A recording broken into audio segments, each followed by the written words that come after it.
Collins? Yeah, she just happened to be there. So Welcome everybody to Sunscreen Film Festival podcast 39? 38, I want to say. 39, 30. You know, we're at 38, 39, 40. I think next week is 40. I think maybe this is... For the 50th one, 39. we can do something special like Dancing Girls. Yeah, it'd be like the 50th issue of like a comic book or something. So it'll be double size. We can have, yes, it'll be and Spider-Man it'll be a giant-sized man thing. Yeah. Giant-sized man thing. Yeah, we'll do something special for number 50 when we get to that. Should we do something special for 40? Or just wait till 50? 50. We'll be at 50 soon enough. I think if you do something for 40, you're stretching. Yeah. Because you know you're going to get canceled at 48 or something. So. Yeah, I remember. I remember I worked for a company one time that made a big deal out of their 19th anniversary.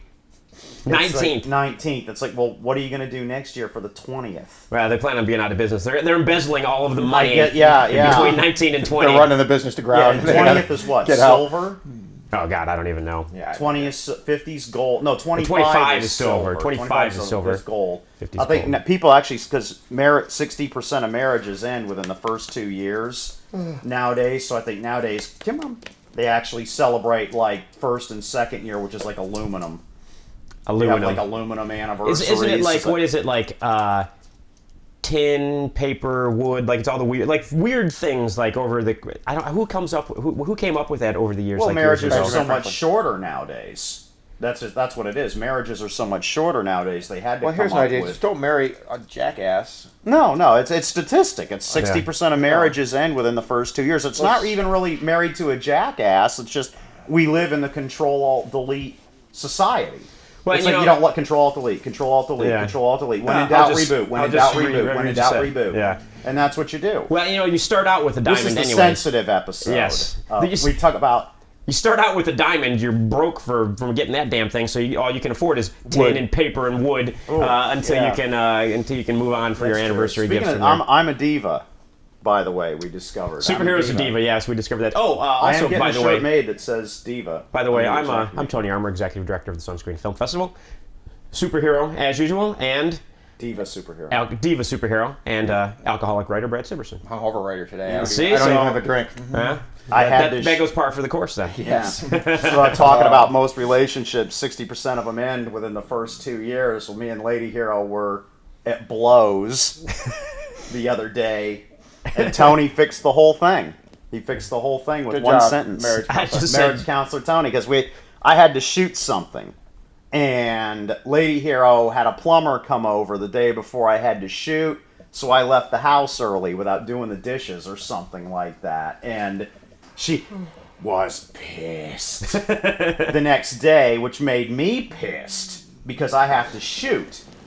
And I'm like, don't come to me with anything before I shoot. Right. Nothing. Nothing is to be out of place. I want two liters of Fresca. I want the bowl of M&Ms with all the beige M&Ms taken out and put in a separate bowl. I want the trailer air conditioned, this kind of thing before I shoot. And so then she was over it, but then I was pissed because she came to me with stuff before I had to shoot. So then we had dinner that night after the shoot, and she shows up, and I'm going back and forth with her about that. And Tony just looks and says, he's a diva. You need to understand that. And that was the... And that was it. They were both like, oh, okay. Yeah, that was the solution to the whole thing. Wait, the second we're done shooting, storm onto the set, get in my face, I don't care. But it has to be when we're done shooting. Well, don't come to me with anything before I shoot. Is the key. Right. Understanding is always the key. Right, exactly. Such depth in my hungover state. Understanding is the key to a good relationship that ends within the first 2 years. Right. Well, I actually have an announcement for the film festival. Really? A sort of a random announcement. Here we are at the beginning of June. You wouldn't think there'd be anything to announce really in the beginning of June, but we do have a film festival announcement. Well, one, this isn't really the big announcement, but the Sunscreen Summer Camp for kids, the film festival summer camp, is coming up in the middle of July. I think July 15th to the 30th, something like that. Go to the website, sunscreenfilmfestival.com. How long is the summer camp? It's 2 weeks. 2 weeks summer camp. Anyone who's been to summer camp, what are the ages? 14 to 18. Oh, beautiful. Anyone who's ever been to summer camp knows that that's, where you meet someone and Yes. Your virginity. Meatballs. Well, just like all the summer camp movies. Yeah, well, Meatballs 3. They're alien. But we don't have like a cabin where the There were kids... 3 meatballs? I think there were 4. You gotta be kidding me. No, one of them, an alien comes down and helps a kid lose his virginity. Get out of town. I think it was number 3. I have to look it up. Was Bill Murray in any more of them after the first one? He was not. Did they still use the song? I don't think Are so. you ready for the summer? Remember I that? don't know. Well, just to let you parents out Yeah, there here's feel something a on little the more back. secure. Here's something on the back. You can thank the Meatballs 3 trailer while we continue. Yeah, I was just gonna There was a pull that. Meatballs. Up. I can't believe there was a the- Meatballs 2, let alone a Meatballs Sunscreen 3. Camp, which will not be like the Meatballs. No, movie. Sunscreen Camp will not be like Meatballs for you parents out there that might be. Well, what do they might want to be like Meatballs? A little worried. Then they can find their own camp. They go back from Sunscreen Camp. How was Sunscreen Camp? Great, an alien helped me lose my virginity. What? Yeah. Lawsuit. Lawsuit. I am going to sue Sunscreen. The alien. I'm going to sue Sunscreen NASA. Film Festival. NASA. Just to be clear, none of your children will lose their virginity at the Sunscreen Film Is Festival this summer meat? camp. No, this is Meatballs. This is the Meatballs song. believe there was a Meatballs 3. I can't believe That it. doesn't surprise me at all. I'm thinking about doing a weird sequels book. So You know, there's how many? There's been so many different summer camp type movies. Up the Creek is always the one that yeah, pops I into just my recently head. saw Remember? that one. I'd never seen Is that the one with Yeah. Seth Green? That's the one. No, that's the one that Mad Magazine made. Yeah, it even had its own song. Or no, I'm sorry. Up the Academy they made. Up the Creek was just who was in that? Nobody. No, there was one guy. It wasn't the main character from American Werewolf in London, David Loughton or whatever his name was. Wasn't he in it? Oh God, I don't know. But yeah, I actually like that movie. It's not bad. Yeah. And then there was My favorite one, of course, is National Lampoon's Road Trip, where I've seen that. the guy from Tom Green has a brief role in it. Oh the yeah. guy from Kids in the Hall thinks he's Captain Kirk, and he's chasing this busload of kids trying to kill him. It's hilarious. And the one kid on the bus who's on drugs all the time, he's the druggie. He keeps telling him, he's like, man, Captain Kirk just shot a gun at the bus, and then he went over the bridge in the car, and they're all like, Okay, dude. sure he did. And he keeps trying to warn them the entire time that Captain Kirk is trying to kill them, and nobody pays any attention Well, to and him there's so many whatsoever. there's so many like I liked that movie too. slasher movie summer camp type things. But I prefer the summer camp comedies because they're more ridiculous. Well, I liked they're where- both equally ridiculous. I was trying to think of the one where Isn't there like Sleepaway Camp or Summer Camp Slaughter? there's something, Sleepaway Camp. There's the Friday the 13th that takes place. Right. There's Christy McNichol Mad made Man. one. Madman. yeah. There's a couple others. I want to see. The Burning. That's the other big one. What was the one with Another Christy big budget McNichol one. in it? Christy McNichol. That I don't know. I should know this. Sure. Yeah, we can look it's it up to Christy the wonders of the McNichol, internet. and she, Where's our producer to look up the Christy McNichol? and she was the butchy bio? chick with the t-shirt and the cigarettes with the pack rolled up in the sleeve. Go figure. Yeah, you never guess what was down the road. I was trying to remember the comedy summer camp movie where they had a kid who was the fat kid and he was the Jewish kid, so they called him. Fat Jewish kid. They called him That would be very Fat racist. Sowowitz or something. Oh my god! The stuff you'd never get away with in a movie know. nowadays. You might. You never know. It depends on the film. You know what? You can get away with it. You can get away with Jewish jokes if it's like a Jewish director and a Jewish writer, because then it's kind of like they're doing it themselves. Oh, I can't believe they gave. Parker is Jewish. Yeah, That's how they get away with a lot of it on South Park. Cap. Or is it Matt Stone? One of the two One of of them. them. Yeah. Then they're like, it's okay. I'm Jewish. I can say these things. Right. All those times they called you a dirty scheming Jew. I didn't Right. mean it. You're not a Jew. Yeah, exactly. Christy They get away McNichol. with Yes, I'm looking at Carmen, yes, Christy I am a McNichol Jew. here. You know, she You went go ahead, nuts yourself, and just walked away. She had Yeah. that show with Joe Isuzu, and that was like the last She thing. was in the pirate movie. Oh, yeah. Like and one of the biggest bombs of all she time. She just walked away. It happens. Yeah, she just walked away. It's too bad. She could still be working. Everybody loved her. Yeah, she's not old. She was born in '62. Yeah, you know what? She just did some stuff in 2012. Oh, good. Not really. It was some sort of Mayor Bloomberg promotional. Oh, God. 1998 is when she's really stopped. That guy? I hate that guy. No kidding. Hey, She- is that ice cube more than 16 ounces? Because if it is, you can't have it. Yeah, you're out. Yeah. Excuse me. Ridiculous. Bloomberg made me sneeze. So, What was it anyways, doing? summer camp movies. Summer camp. Send your kids to the Sunscreen Film Festival. Summer camp. It'll be a great time. I'm teaching it actually. I remember there must have been some reason we were talking about summer sneezing. camp. We're pretty subdued today. Yes. Sorry about that. It's been a sometimes busy there is. weekend. I've had a busy week too. Me and Tony have been shooting on a very, well, not very, but kind of classified project, and somebody received flash burns yesterday from trying to fire rockets off on their wrist, and it's superhero related, obviously. And It could be a Megaforce sequel. that's true. That's true. Yeah, we were Deeds, not words. Ooh, Megaforce sequel. Was that I've always at Bruce, least Bruce Boxleitner in Megaforce? I've always at least wanted to redo the scene with the tank, like go over here to Largo Military Somebody's doing Museum that and knock on the top of the tank, and then do the thing in my flight helmet where say the good guys always win, even in the 80s. I've really wanted to redo that. Just that scene. There was a That's all I tank need. when Brad and I were growing up in Toledo, like just not far away, like half mile from our house on this one main road, Secor Road. There was an armory there, and they literally had a World War II Sherman tank like sitting like in the front. You know, they'll have like the little cannons or whatever. They had a Sherman tank there, and we used to go and play on the Sherman tank. We'd be climbing on the tank and jumping off the tank and falling. It was a tank. It was a giant toy that they left around for 12-year-olds to climb on a Sherman tank. Right. What better toy is there than a Sherman tank for a 12-year-old Hell kid? yes. It was awesome, and we even took screwdrivers and tried to pry our way into the Sherman tank because you did.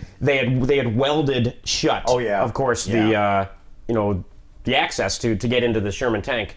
And this was supposed to be Megaforce something or other in Germany. And when you got inside of it, there was James Garner and C. Thomas The Howell, skeleton. Yeah, and we- they we- scolded you for breaking into the tank. we couldn't get into. Boy, we why are couldn't- you breaking into this We tank? couldn't get into we couldn't get into the Sherman tank. It was. Shirley Jones was in that too. But we literally had screwdrivers. We're trying to pry She was the mom. away the welds. It just wouldn't. It wouldn't work, unfortunately. So I can't find a good Megaforce clip online. Well, that's where they hid at the all. Nazi gold. So, anyways, Stolen tanks Nazi gold. are fun, and we couldn't get into the Sherman tank. And we crawled underneath the Sherman tank too, trying to find a way to get in underneath the tank. Could not get in the Sherman tank, so it was unfortunate. That's too bad. They do have an escape hatch down there too. Yeah, we figured that out. We saw the hatch because we were crawling around underneath the tank, and you could look in, and people had been like throwing like Coke cans and stuff into the Sherman tank, like through all the holes and everything. Someday they'll bust that open for some reason, and it'll be just full of gum and Right. They got rid of it Or years Nazi later. gold. Years later, I had after I moved away and went back to Toledo. I drove by and the tank was gone. It was just like a flagpole or something. I was like, Well, it rusted to the ground. Probably. It's rolled homogenized steel. Like even if you go over here to Largo Museum and this kind of thing, all their stuff is immaculate. Yeah. It runs. It's all running examples of the vehicles and that kind of thing. But they have signs that these tanks are in a state of preservation. Do not touch them, because it's like the steel of old weapons, like medieval weapons and stuff. Well, this stuff is like a high grade of that. It's not stainless. It's called rolled homogenized steel. And unless it's kept up, like you can put your hand on it, and over time you'll get like a handprint from of the oil on your rust. hands. Yeah, and that kind of thing in it, because it's rolled homogenized steel. And it shows educational as well as obnoxious. That's right. You've learned about what Sherman the tanks. hell are we talking and rolled about today? homogenized We steel talked today. about relationships, anniversaries, summer camp, Christy McNichol, and now Sherman tanks.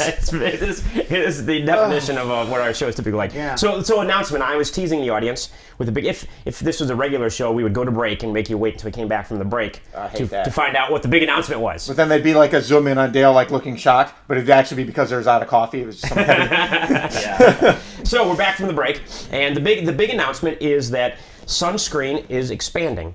And we are going to be doing a West Coast version of the Sunscreen Film Festival in Los Angeles in October. Cool. October 11th, 12th, and Who's 13th. heading this? Manhattan Beach, California. Robert Enriquez, who is a producer and a talent manager out in LA, who is from this area in Florida, from Seminole, Florida, and has come to Sunscreen several times. He and I have been talking for 9 months or so. It's an idea that he had, and sort of put it together, and he's going to be the West Coast Festival Director, and we're going to do a Sunscreen Film Festival, Manhattan Beach, California, in October. So there'll be more details to come, info on the website and all that other fun stuff. Wow. Are we going? I am. Anybody who else wants to go, come on down. Okay. Let's go Maybe to I'll and it's October, huh? October 11th, 12th, and 13th. And the cool thing about it is that's cool. it's his offices are at Raleigh Studios in Manhattan Beach, which is the same location where Marvel has their sound stages. Wow. Nice. So we're going to use the screening rooms at the studios there for doing our workshops like we normally do, and for doing film screenings and stuff. And, normally we fly in a lot of guests from Los Angeles to here, and it's quite expensive. Well, it'll be a lot easier. We'll have some really awesome guests because they're right in town. Just hey, come on down the road, and come do some stuff at the festival. So, we'll have that. We'll, of course, put the parties together like we always do. It's all, in development right now. But we're also going to open call for entries looking for films. Some of the films that were in Sunscreen just a couple months ago will screen at the festival, and then we're going to do a short submission period for, sometimes a lot of people don't have their films finished in time, because you had to have your film finished by January of 2012 in order to get into the April festival to be submitted then. So, so anybody that's finished their film in the last 6 months now can have an opportunity to submit for the October version of the festival, basically. Very cool. So, a cool thing, filmmakers that had their film screen here now can maybe have their film screen twice, which is a great thing. They get to screen in Florida and Los Angeles, which is nice. Wow. Which is awesome. And then filmmakers who maybe didn't get a chance to submit before now have a chance to submit. And it'll be smaller. It's going to be smaller than Sunscreen here, because we're 8 years old here. But the plan is to grow that as well, because it'll be the first version in LA. So it should be a lot of fun. We're looking forward to it. Cool. That's the first we've heard of this. So. Yeah. Yes, exactly. So it's a surprise for See everyone. where Lady Hero wants to go. Well, I'd be a lot more enthusiastic if I wasn't dying right now. from my incredible diet last night of 4 beers, I have no idea how this happened. I don't know how that happened either. You must have just been dehydrated. I guess. Yeah, because I would drink bottles and bottles of gin all day. I'd be fine. And the next morning, and 4 or 5 beers, I feel like hell. Yeah, it's weird. It can happen sometimes. Sometimes you can go out and drink 10 beers and be not bad the next day, or another day you have 4 and you're like, it feels like death. It all depends on what you ate that day, what you didn't eat. I had McDonald's for dinner because I hadn't planned on having any beers. Yeah. And I don't think that was a good mixture for my system. It poisoned you ahead of time. My body's not happy. Eat some vegetables, you bastard. That's a real early Sherman, too, because it's got the one-piece cast body. It's like just an M4. It's not an A1 or an E3 or anything like that, just because it's got the one-piece cast body. Did you find...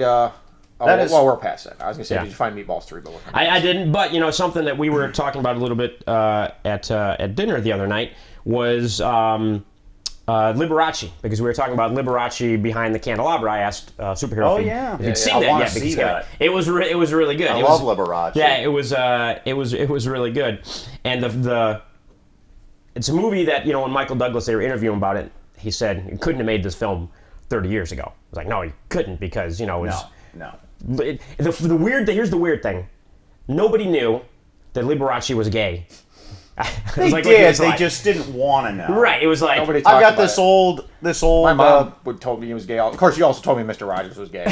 She has since passed. Her name was Rose. I loved her to death, and she was this cleaning lady that would come out to the network where I worked, and she had the 4 packs of cigarettes a day voice like this and everything, and she says, "Oh, we love Liberace," and we went to Vegas to see Liberace, and he came out, and we rushed the stage, and we all said, "Oh, Liberace, can we see your rings?" And he said, "Of course, dearie, you paid for them." And he came down the line like this and showed us all, and we were so in love with him and everything. They were in love with him. Oh yeah, they didn't. It's that they didn't want to know. It was blatant, but they didn't want to know. Well, and he denied it too. He would sue people that said that he was gay. If you said he was gay, he would come out and he would sue you. He would sue you into poverty. There was a joke back in the day that you could say anything. Justice. You could say it. They used to say back in the day you could accuse Hollywood people of anything except being gay or connected to the mob. That's when you'll get sued. Right. Wow. That was partially because he sued everybody. Now, Rock Hudson, you'd just be worried about him beating your ass. Yeah, he was a giant of a man. Yeah, you see, all of a sudden, Rock Hudson's gay over there.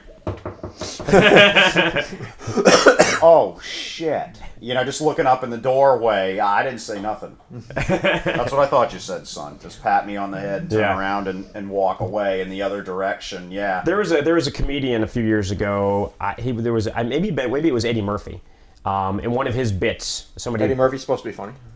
This was, somebody, Eddie Murphy or somebody, in one of their bits was talking about gay men, like making fun of gay men and being down like. Oh yeah, that was in Miami. Delirious. Yeah. And then he said in Raw all the trouble he got into. Yeah. For doing that, because everywhere he'd go, gay men were looking at him and that kind of thing.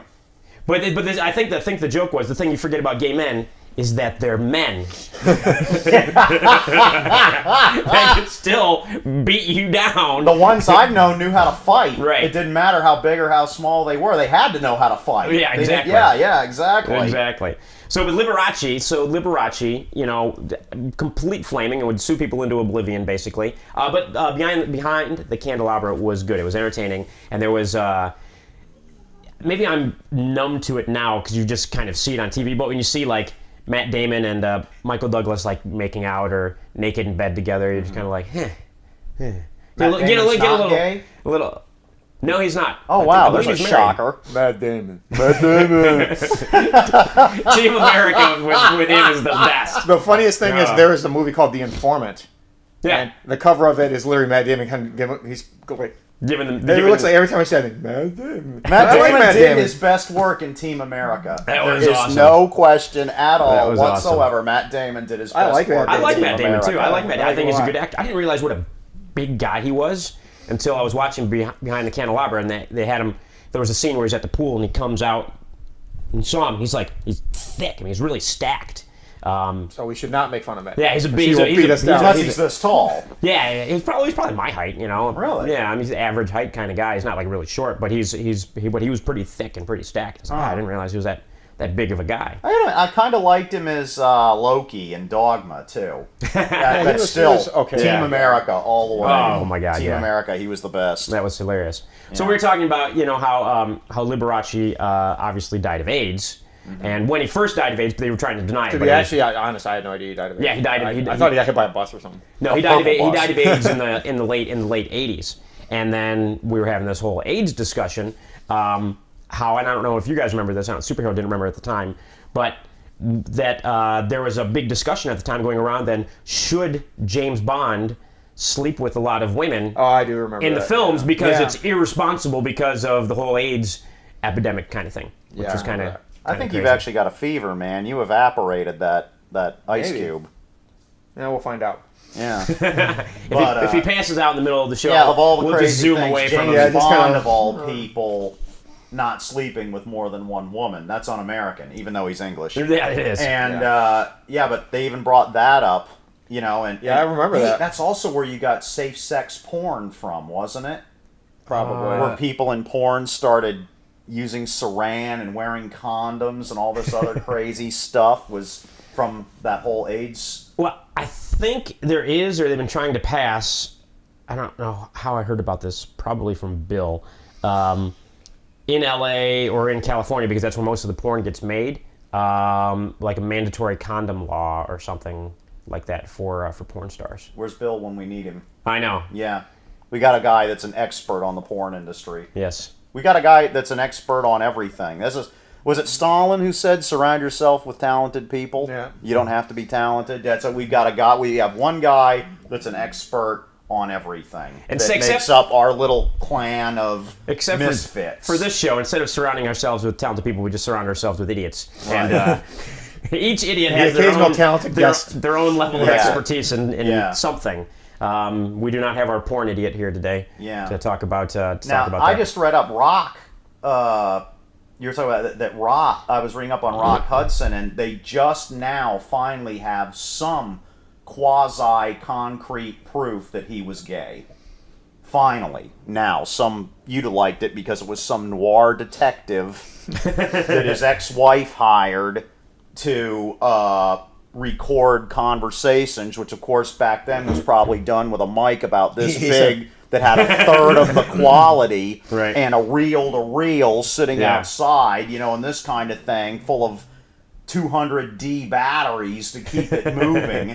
And Rock's, and him talking about it, being, and it isn't even really him talking about it. Him saying something about, well, what about the boys you pick up? I don't pick up boys, they pick up me, blah, blah, blah, that kind of thing. Right. But it's finally like the first concrete proof after all these years that he was. Sure. Because that was like one of the best kept secrets in Hollywood, period. It was at the top of the chain.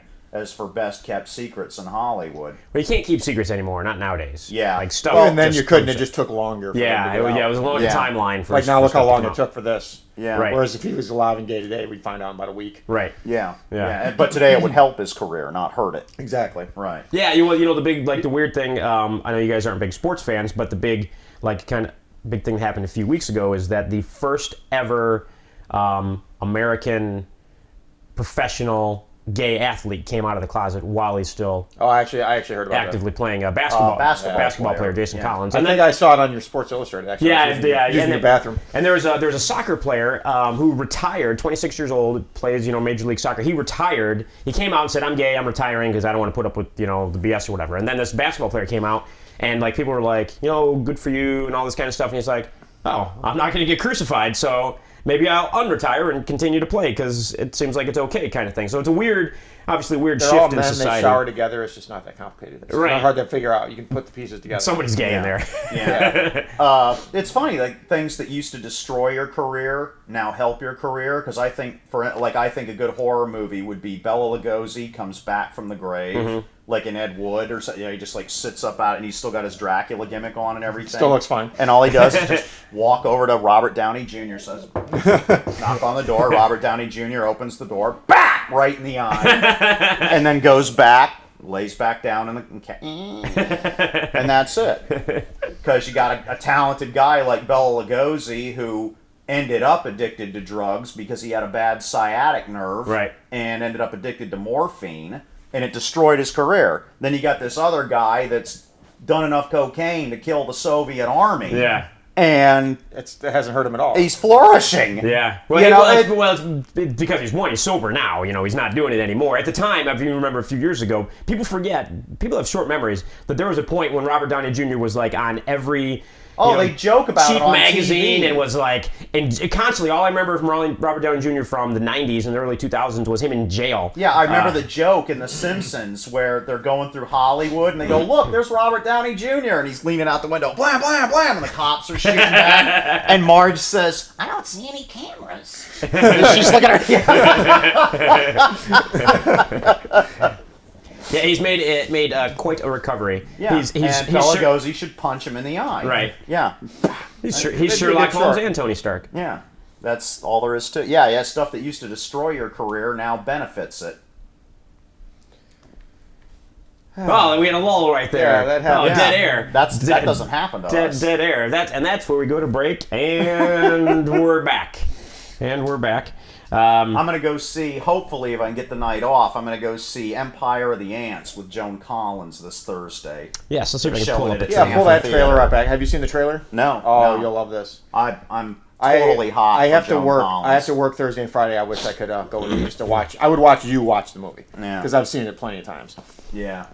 Which when you think about it, you've seen Empire of the Ants more than once. Yes, I have. Yeah. Well, it's in Joan Collins' lull from where she was a huge name making movies, about ancient Egypt, using up the Cleopatra sets and stuff like that, to where she was down to making B and C movies, and then all of a sudden she hit Dynasty and she was it again.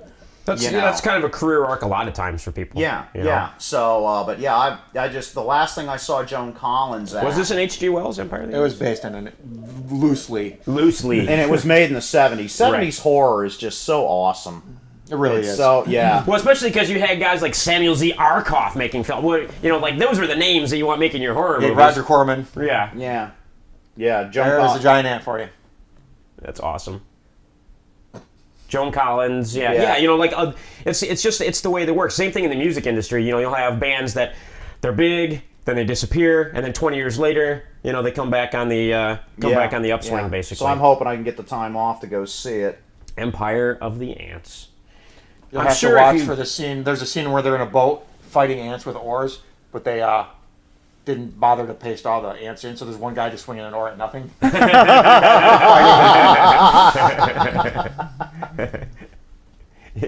The special effects in this are about as good as some of the Sci-Fi Channel stuff. That's It looks Actually, I like like the them ants better. are real, and they just Yeah. shot them under They did. a macro lens or Right. something And like for that. close-ups, didn't they've got like a big fake furry ant head that they poke people with. the best. Cool. I would rather Yeah. see a big fake furry ant head than like a cheesy Oh, look at digital the ant. eye. Wait a minute. I don't think ants have multi-segmented eyes, do they? I don't know. I have no idea. I don't I'm think not they do. Entomologists are the ones who study bugs, that's right? correct. Yeah, I don't think they do. I know spiders have 8, and I know Yeah. flies have multi-segmented eyes, but I don't think... Oh, wow, that's cool. If Get we, that boat. Look at that. And there was some stop motion there, I think, too, for some ants, wasn't it? On that. I don't think I so. I doubt like the it. big look. It's shaky camera, big furry ant attacking you. It looks better than like a digital ant, that's for sure. Yeah, So hopefully... if you're listening to this on the audio version of the podcast, pull up the Empire of the Ants trailer on YouTube while you're listening to us. Yeah, it's and you should can just watch it anyway. Yeah, Yeah. I'm sure it's Or available. this Thursday, if you could make it out to Tampa Theater, I'll probably be there. You can say hi, and I'll hopefully be watching Empire Now, of the Ants. is Tampa Theater the one that got picked as one of the best theaters in the country? I believe it. Just Probably. announced that a week or two ago. Because it's a 1920s era It was like number 2 or 3. theater, totally got refurbished and stuff, and they just added digital projection to Tampa Theater, so the projection's Wow. much better than before because they were running off an old Creature of the Black 35. Lagoon ran there in first run, and then they had a Creature of the Black Lagoon revival, and some guy came with a suit that he had made and everything like that. That was shot right here in Weeki Wachee. That's another reason they probably made such a big deal out of it, was because Yeah, it's local. it's a Florida. It was shot Yeah. in Florida. You had 2 different guys that played the creature. One was a stuntman and one was a Navy diver. I liked that movie when I was a kid. The Navy diver went on to create Flipper. Yeah. He went on to create Flipper. His wife was a mermaid at Weeki Wachee. And when they got down here to film, they liked the way that the diver walked and they liked the way that the stuntman swam. So they switched them. Right. And if I remember correctly, the reason was because they put the diver in the suit. And of course, he saw it as a challenge. Yeah. All of a sudden his flippers are on his hands and everything. And he's, through the water like Johnny Weissmuller and Yeah. everything like that, like a torpedo. And they put the stuntman in the suit and threw him in. And the creature's down there like this, just trying to stay in one spot, Yeah. using the like this with the hands and everything, and it looked more surreal, I think, and that's why they switched. I always them. thought the creature got a bum rap because in the 3rd movie they just turn him into some lumbering. Yeah, he Lumberts. burned his gills off in And a it's just- fire. he doesn't look unique Yeah. anymore, and it just looks stupid. It looks like this lumber. He looks like the Thing or something Really? from Marvel Comics. Yeah, it just looks terrible. Yeah, by the time the 3rd movie hit, he didn't have to be in the water anymore. I don't think they even. wanted him in the water is the problem, but they ruined his look. Yeah. They should just said, yeah, he can breathe in air now. We just realized, and just let it go. Just let him walk around on land. Yeah. Well, it's weird that they would. You would think He never got to meet Abbott and Costello either. how heavy was that? That's How heavy was that suit? What was that suit like to be able to throw somebody in the water and not sink to the bottom and drown? It wasn't Godzilla Saurian in weight. Yeah. The average Toho suit weighs about 200 pounds. But, and they do a lot of moat work in those things, which is very dangerous. But I'm going to ballpark the thing at about probably 80 pounds, because if Borg armor is 40 pounds, and that suit is not Godzilla weight, so I'm going to ballpark it somewhere around 60 to 80 pounds. for And that I'm suit. assuming it was sort of like made out of wetsuit material or something. No, it was latex. Really? Yeah, As it a matter of it fact, looks like latex. But a turtle swam out and bit the heel off of it. Oh, really? Yeah, the turtle for some reason just wanted the heel and swam out and bit the heel off the suit. And they were like, what are we going to do now? Turtle. We don't have any molds here or anything. We're in Florida. How the Yeah. heck are we going to... The Navy divers suited up and went in after The turtle? the turtle, and he came back later with the heel. They didn't ask him what he did to the turtle, and they reattached it and kept filming. That's hilarious. Yeah, of all crazy. that's funny. Mm-hmm. Friggin' turtle. How many Creature in the Black Lagoon movies did they make? 3? 3. Does that include the Abbott and Costello? There was no Abbott. He wouldn't know. They they just have- mentioned that. Oh, they had. I There's always an Abbott liked and him. Costello meet the creature. Oh, this is like a. No, they never No, met they the never met creature. the creature. No? No. They met Interesting. the Invisible Man, Yeah. Jekyll and Hyde, Dracula, Frankenstein, Wolfman, Mummy. and the Mummy. That is a hilarious one when Glenn Strange played Frankenstein That's and one- Lugosi I think came that's out one of of their best ones. retirement to do Dracula. Yeah, I think that's one of yeah, their best. Yeah. I don't like the Mummy one. The Mummy one's terrible. It's in my new book. Oh, I have a new book. I should announce Yes, it. promote your book. Night of the Living Dud should be on sale now. If not now, it'll be on sale within about 12 hours. It's 99 cents right now, special introductory price. So, get on it. Amazon? On Amazon. Night of the Living Dud. Yeah, it's zombie movies. 100 zombie movies you probably haven't seen. Cool. That Brad reviews in a snarky, So snarky if you're a Mr. zombie fanatic, which everybody seems to be nowadays Yeah. for Right. some reason, go I out got my and fingers crossed for Brad Pitt's movie to succeed so that people will buy my book to look for more zombie movies to watch. go buy all on on your Amazon. Night of the Living Dud. When does World War Z come out? That's pretty The soon. 21st, I believe.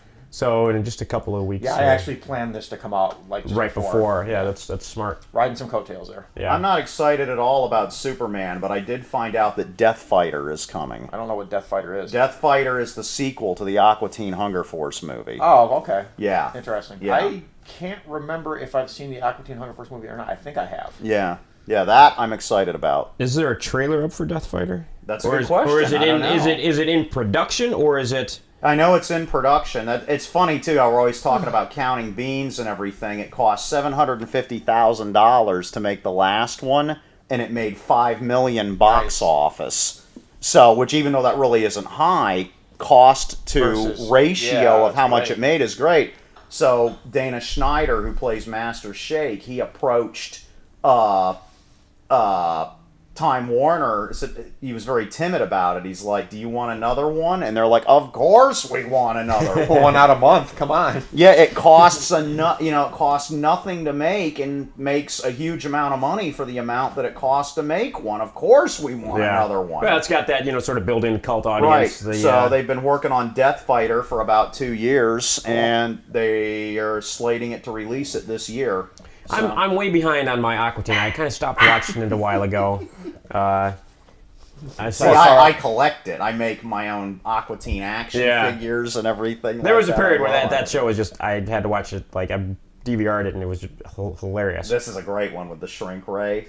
I'd gotten out of Venture Brothers too. I'd missed that for a while, but Yeah, once you miss some of that, you're lost. You're Yeah, lost. We were it's- just saying that yesterday. I still love Sergeant Hatred. He's my favorite. I can tune in just to see what Sergeant Hatred is up to. Brad and I were talking. you got to keep me away from your darling little boys. Yeah, it was hilarious. Brad and I were talking about the absolute obscurity of some of the references that are in the Venture insane. Brothers. And yet, for some reason, all these people... it's funny. When South Park first came out, one of these guys I work with, he's like as vapid, shallow yuppie as he possibly could be, and he was the one that actually introduced me to South Park. Really? And I'm like, how do you get all the Star Trek jokes that are in it? And he's like, Star Trek jokes? So apparently it doesn't matter if the references are there or not. People will watch it anyway. That's when you know you're doing a good job when writing, when you can appeal to all these different audiences. And they slip them in. They just slip them in. Like there's A lot of them are, just throwaways. Yeah, they're just throwaways. Like the Lenny Kravitz joke they made the other day. That was hilarious. Yeah. It's ridiculous. When they have Sandow, and that kind of thing in Venture Brothers, when they show the old timey, team of super guys and everything like that, and they've got all these old. The one guy's obviously supposed to be Sean Connery. Yes. Yeah. It's hilarious. Exactly. Yeah. Well, how many people get that Brock Sampson is supposed to be Doc Savage? Yeah. That kind of thing, and they don't, but they watch it anyway. There was a throwaway joke that would just have me cracking up the other day. And it was the Henchman 21 when he's in his big bulked out phase.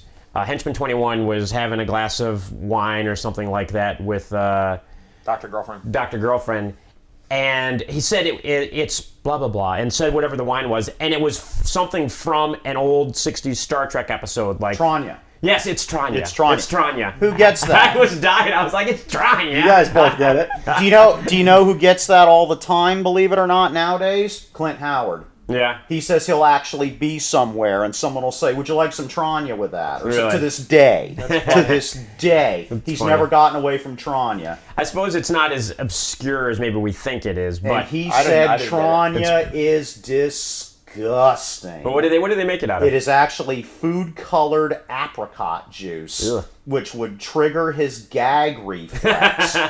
And apparently, you know, like him and Ron Howard have both had very successful acting careers, but their dad was a hard ass. Yeah. Like, he was like on the set, he's like, can we use anything other than apricot juice because it triggers my gag reflex?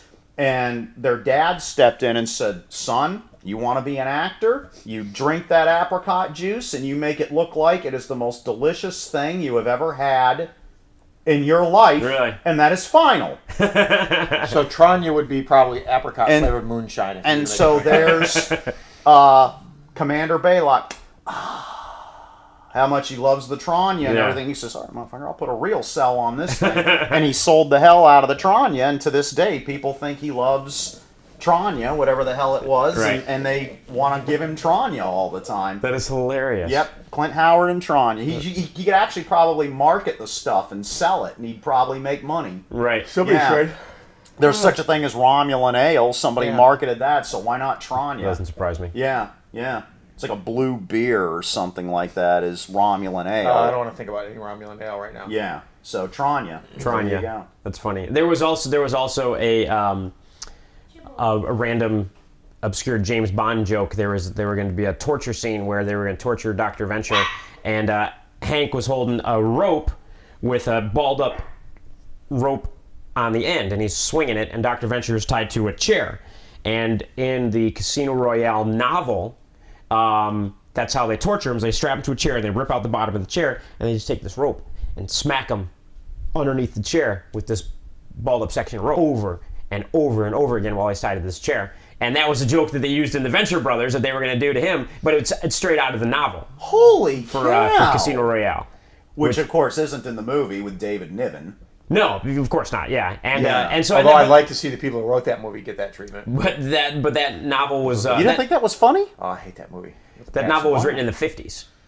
My God. So just the jokes that they're pulling out are hilarious. I'd love, I've seen convention footage of the guys that write this. I want to know if they're that nerdy, yes, or if they have a team of nerds. No, if you on the DVD, if you get the DVD from Netflix, there's like an extra bit with those two, like an interview with those two guys on it, and they are that nerdy. Or if you listen to the commentary track is basically like an episode of this podcast. They don't even talk about the episode. They just randomly talk about stuff. They go off on these crazy tangents and everything. Who's your favorite Venture Brothers character?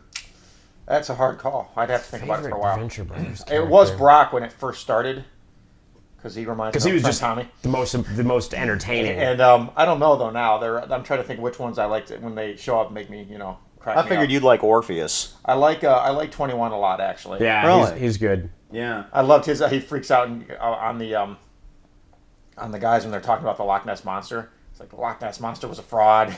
the real lake serpent that you should be concerned with is Ogopogo. He has this crazy speech about Ogopogo, which is the one in Canada. I actually know what that is. It's Loch Ness monster, but it lives in Canada. What lake in Canada? I can't. It's a lake called Ogopogo. Oh, Ogopogo Lake. Yeah, but I actually know what Ogopogo is. See, where do they come up with this stuff? And people nowadays aren't going to get that, but for some reason, it's still just a funny show, because maybe what they do is they watch it and then later they wiki all this stuff or Google all this stuff to find out what they're missing. Yeah, they have there's a good mix of like real good stuff and not, or there's a good mix of stuff that people, just your average Joe will get. Your average stoner who's watching this at midnight on Saturday night or whatever, and then your ultra nerds who and a lot of the jokes though are from the 60s, the 70s, the 50s, the 80s. Let's say when Dr. Girlfriend sure is hot. Yeah, that was a big convention costume for a long time. Oh, it still is. Yeah. Some of the girls I've seen as Dr. Girlfriend are just gorgeous. Yeah. I asked a few of them to do the voice. There's this one, she was perfect. She looked exactly like her. I said, "Can you do the voice?" And she says, "Not for long." Yeah, it's hilarious. I like the Fantastic Four Reed Richards character, who's just a complete mess because his wife left him. He's left a him. Jerk. Right. Just like Reed Richards in the comic book was a jerk. Right. Most people would think that I'd like Brock Sampson, but my favorite is Helper. Helper. I like Helper, especially now that remember, he became that weird alien bug thing from the Johnny Quest. Yeah. But yeah, I've always liked Helper. Because Helper always gets a beat down put on him constantly. Like he becomes the front landing gear of the plane and this kind of thing. But when really necessary, Helper beats some serious ass. Yeah. And that's one thing I always notice about, like, the Bundys. I think that was the appeal of the Bundys and Married with Children. As you notice, Al is always getting downtrodden on and everything like that. But when him and Bud stand up and clean out the bar, or the Bundys all go back and beat the people up that are harassing them in the traffic jam and that kind of thing, Helper always gets trashed. But I've seen some occasions where he's come out and beat some serious ass. Like I remember they were having like a henchman sit-in outside the Venture compound, and they're all talking about, I only got a GED. It was either this or the Army, you know. And they're having like a big peace-love convention kind of thing. And Helper sees them all out there and goes into some kind of like kill them all, let God sort them out mode. They open the door and there's and Helper comes out and just kills all of them. You know, yeah, I just always like Helper. He's hilarious. Well, you know? on that note, we are about out of time here. This is Tribble, everyone. For those who, speaking of Star Trek in nerd jokes, Tribble, Star Trek. It looks like a Tribble. It looks like a Tribble because it's fluffy, you know. For like and that. it hates Romulans or Klingons, whichever. Both. Klingons, yes. So thanks for tuning in, and we'll see you next week.